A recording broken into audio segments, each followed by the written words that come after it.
वही है भैया, अभी भी टाइम है, इस्तीफा दे देना चाहिए इनको, वरना वही होगा कि जब चुनाव होगा जनता जूते लेकर दौड़ाएगी ना, तब इन लोगों को ठिक अक्ल आएगी। तुष्टीकरण की राजनीति कर रही है, क्योंकि गौरव गोगोई उसमें दिखे, वो देखिए जो वीडियो गौरव गोगोई का है, ना कि मुसलमान का। अरे भैया मैं तो ये कहूंगी, जनता को ना किसी विपक्ष की पार्टी से ना उम्मीद ही नहीं रखनी चाहिए। क्यों?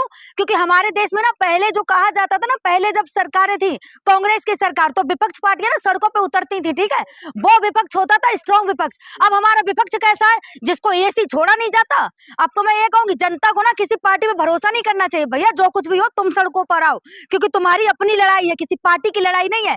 और सबसे बड़ी बात, जनता को ये चीज पता होना चाहिए, पार्लियामेंट में ये सब कितना भी लड़ ले, लेकिन किसी की शादी होगी ना, एक छत के नीचे बैठ के यही खाना खाते हुए मिलेंगे, चाहे राहुल गांधी हो, चाहे मोदी जी हो, चाहे कोई और नेता हो, ठीक है। ओबीसी की पार्टी से अगर यही वीडियो चलता फिर वही चीज है ना, जहाँ पढ़े लिखे लोग होंगे ना वहाँ ऐसे वीडियो नहीं चल सकते, ठीक है। जहाँ माहौल क्या होता है देश में, किस माहौल यही होता है ना, बताती हूँ ना, फिर बीजेपी के सारे नफरती चिंटू गोबर भर अंधभक्त ना सड़कों पे उतर जाते और छाती पीटते कि हाय ऐसा हो गया, कि हाय ऐसा हो गया। अब तो एक बंदा सड़कों पे नहीं उतरेगा, क्यों? क्योंकि इन्हीं के बेटे ने किया है ना ऐसा काम, तो सड़कों पे काहे उतरेंगे। गिरफ्तारी की मांग उठ रही है कि एफआईआर दर्ज कर गिरफ्तार क्यों? इन्हें पहले इस्तीफा देना चाहिए सीएम पद से, अगर शर्म है थोड़ी, इस्तीफा दे, उसके बाद फिर गिरफ्तारी होनी चाहिए कि देश में जो नफरत फैला रहे हैं हिंदू मुस्लिम की। लेकिन एक बयान की वजह से इस्तीफा आप मांग रही अरे एक बयान कैसे? पत्रकार हो, तुम्हें इतना नहीं पता कि पहले बयान दिया था कि मैं किसी मुसलमान को खुश नहीं रहने दूंगा, दूसरा बयान दिया था कि अगर कोई मुसलमान 10 रुपए मांगे तो 4 रुपए देना, तीसरा वही फोटो जो वायरल हुआ वो। अब भी तुम कहते हो कि इनको इस्तीफा नहीं देना चाहिए। अरे ऐसे आदमी को इस्तीफा देना चाहिए, चुल्लू भर पानी में डूब मरना चाहिए कि हिंदू मुस्लिम की राजनीति कर रहा है बैठ के सीएम होकर एक। मैडम वो नफरत फैलाते तो बीजेपी हाईकमान खुद उस पर एक्शन ले लेती। अरे भैया हाई कमान ने कभी एक्शन लिया है आज तक? ये बताओ, कभी एक्शन लिया है? किस में एक्शन लिया? योगी जी कुछ बोल देते हैं तब चुप हो जाते हैं, साध्वी प्रज्ञा ठाकुर कुछ बोल देती चुप हो जाते हैं, अब हिमाचल के कुछ बोल देते हैं, कंगना रनावत कुछ बोल देती है तो चुप हो जाते हैं। अब वही चीज है ना, हाई कमान ने कभी एक्शन लिया है? क्यों? हाई कमान तो ये भैया फंड आना चाहिए, पार्टी में पैसा आना चाहिए, कुर्सी मिलनी चाहिए बस, चाहे कोई भी कुछ बोले। कुलदीप सेंगर को पार्टी से निकाला कि नहीं निकाला? कब निकाला? कब निकला? कब निकाला पता भी है? उनको सीट छीना। किसे सीट दे दी? फिर उसके बाद ब्रजभूषण के बाद बेटे को दी ना। अब नाम तब होता ना जब ने गलती किया तो जेल उसके बीवी को थोड़ी भेजेंगे। अरे नाम तब होता ना कि भैया हमारे भारत की, मैं तो ये कहूंगी राजनीति खराब है। क्यों? क्योंकि अगर किसी बाहर कंट्री में जाओगे ना तो चुनाव लड़ने के लिए एक कैटेगरी होती है। हमारे भारत में क्या है, कोई भी जाहिल अनपढ़ गवार हो, जितने ज्यादा केस होंगे वो उतना ही बड़ा पॉलिटिशियन बनेगा। मुसलमानों का समर्थन कर रही है, गलत क्या बोला? घुसपैठियों को तो बिल्कुल भगाना चाहिए। तो तुम भी मुसलमान हो भैया, तुम भी घुसपैठिया हो, तुम्हें भगाना चाहिए सबसे पहले कि तुम पत्रकार हो, घुसपैठिया हो, तो सबसे पहले तुम्हें भगाना चाहिए। घुसपैठिए में फर्क है ना। मतलब इनको शेख हसीना नजर नहीं आती। क्यों? क्योंकि वो भारत में, वो मोदी जी के सपोर्ट में, शेख हसीना नजर नहीं आती और कहते हैं कि बांग्लादेश के मुसलमान। हसीना को घुसपैठिया कह रही है? काहे नहीं कहेंगे घुसपैठिया?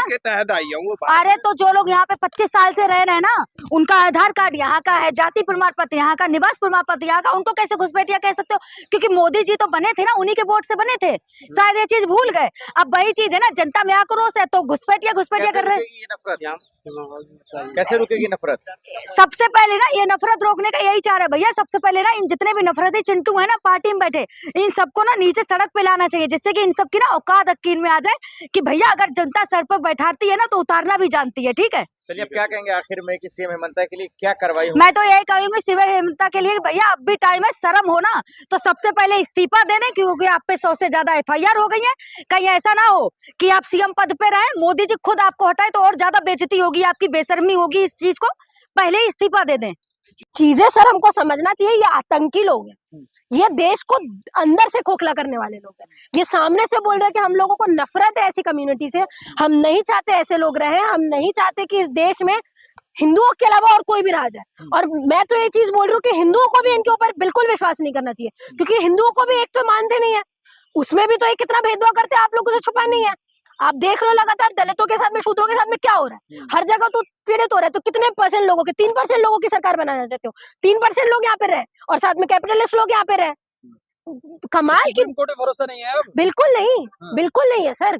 किस पे भरोसा किया जाए? मैंने आपको इतनी सारी चीजें गिनाई ना, ना हमको सुप्रीम कोर्ट पे भरोसा रह गया। एक वक्त था जब हम लोग को लगता था कि कोई बात नहीं यार, कोर्ट तो है, हमको उसके ऊपर तो विश्वास है।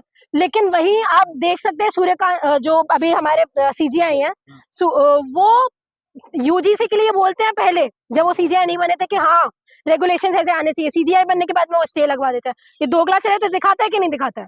और यही जो आपकी पुलिस है वो भी दोगला चरित्र दिखाती है लगातार अपना, कि ऑपोजिशन के लीडर को उठा के लेके जाओ, ऑपोजिशन के ऊपर सारी चीजें करो, और जो सिटिंग लोग हैं उनके ऊपर कुछ मत करो।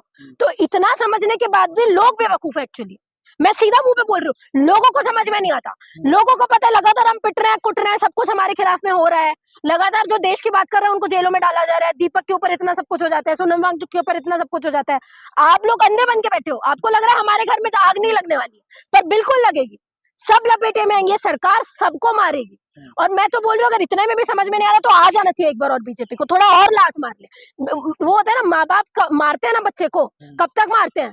जब तक वो सुधरता नहीं है। तो तुम भी मार खा लो जब तक सुधरते नहीं हो। एक बार सुधर जाओगे ना तो उसके बाद नहीं दोगे वोट।